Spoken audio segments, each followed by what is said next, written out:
আসসালামু আলাইকুম। আশা করি সবাই অনেক বেশি ভালো আছেন। নতুন আরেকটি রেসিপি নিয়ে হাজির হয়ে গেলাম।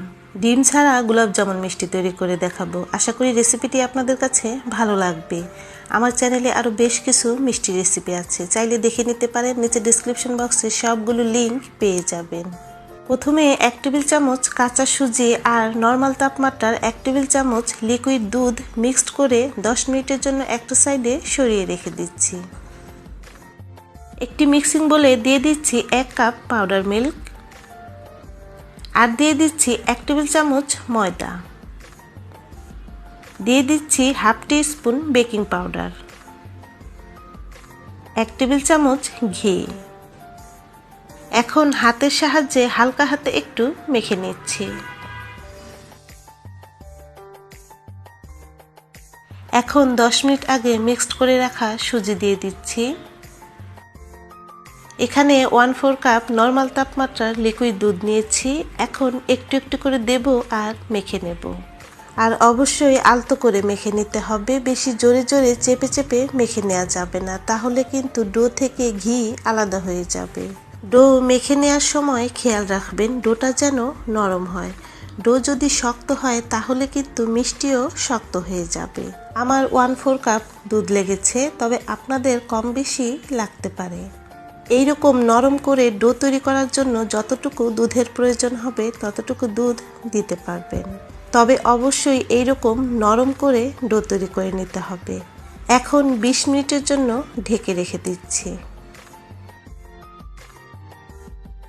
20 মিনিট পর দেখুন এখন আর হাতে লেগে যাচ্ছে না। এখন মিডিয়াম সাইজের মিষ্টির শেপ দিয়ে নিচ্ছি। এই মিষ্টির বলগুলো বানানোর সময় খেয়াল রাখবেন মিষ্টির ভেতর যেন কোনো রকম ফাটল না থাকে। আর যদি দেখেন মিষ্টির বলগুলোর ভেতর ফাটল দেখা যাচ্ছে তাহলে ডোয়ের ভেতর সামান্য একটু লিকুইড দুধ অ্যাড করে দিবেন।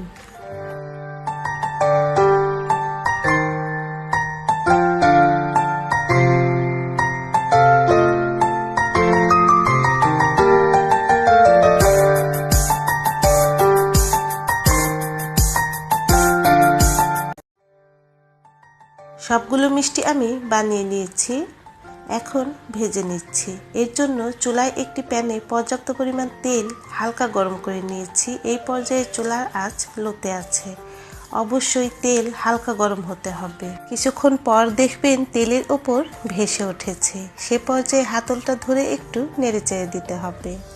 যখন দেখবেন তেল পুরোপুরি গরম হয়ে মিষ্টিগুলো ফুলে উঠেছে, সে পর্যায়ে অনবরত নেড়েচেড়ে ভেজে নিতে হবে যতক্ষণ পর্যন্ত না কালার আসবে, তবে অবশ্যই চুলার আঁচ লোতে থাকবে।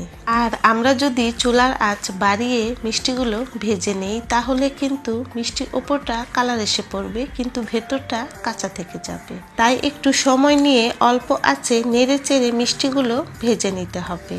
কালারটা যখন হালকা লালচে হয়ে আসবে সে পর্যায়ে তেল থেকে তুলে নিতে হবে এবং ঠান্ডা করে নিতে হবে। মিষ্টিগুলো ঠান্ডা হতে হতে শিরা তৈরি করে নিচ্ছি। এর জন্য চুলায় একটি হাঁড়িতে দিয়ে দিচ্ছি 1 কাপ চিনি আর দিয়ে দিচ্ছি 1 কাপ পানি আর দিয়ে দিচ্ছি 1 টেবিল চামচ লেবুর রস। এখন ফুটে ওঠা পর্যন্ত অপেক্ষা করছি। এখন ঠান্ডা করে রাখা মিষ্টিগুলো দিয়ে দিচ্ছি। গরম শিরায় কখনোই গরম মিষ্টি দিবেন না, তাহলে কিন্তু মিষ্টিগুলো চুপসে যাবে। এখন একটু নেড়েচেড়ে দিয়ে চুলার আঁচ মিডিয়ামে রেখে ঢেকে দেব 5 মিনিটের জন্য। এর মাঝে ঢাকনা কিন্তু তুলে নেওয়া যাবে না, প্রয়োজন হলে হাঁড়ির হাতলটা ধরে একটু নেড়েচেড়ে দিতে হবে। 5 মিনিট পর চুলা অফ করে দিয়েছি। এখন এভাবেই ঢেকে রেখে দেব যতক্ষণ পর্যন্ত না পুরোপুরি ঠান্ডা হয়ে আসবে। মিষ্টিগুলো পুরোপুরি ঠান্ডা হতে 2 ঘন্টার মতো সময় লেগেছে। স্ক্রিনে দেখেই বুঝতে পারছেন মিষ্টিগুলো কতটা পারফেক্ট হয়েছে। প্রিয় দর্শক, আশা করি রেসিপিটি আপনাদের কাছে ভালো লেগেছে। ভালো লাগলে চ্যানেলটি সাবস্ক্রাইব করে পাশে থাকা বেল আইকনটি বাজিয়ে রাখবেন। যারা আমার চ্যানেলটি সাবস্ক্রাইব করেছেন তাদেরকে অসংখ্য ধন্যবাদ। আর হ্যাঁ, ভিডিওতে একটি লাইক দিতে কিন্তু একদমই ভুলবেন না। আজকের মতো তাহলে আমি বিদায় নিচ্ছি। ইনশাল্লাহ আবারও ফিরে আসবো নতুন কোনো রেসিপি নিয়ে। সবাই অনেক অনেক বেশি ভালো থাকবেন। আল্লাহ হাফেজ।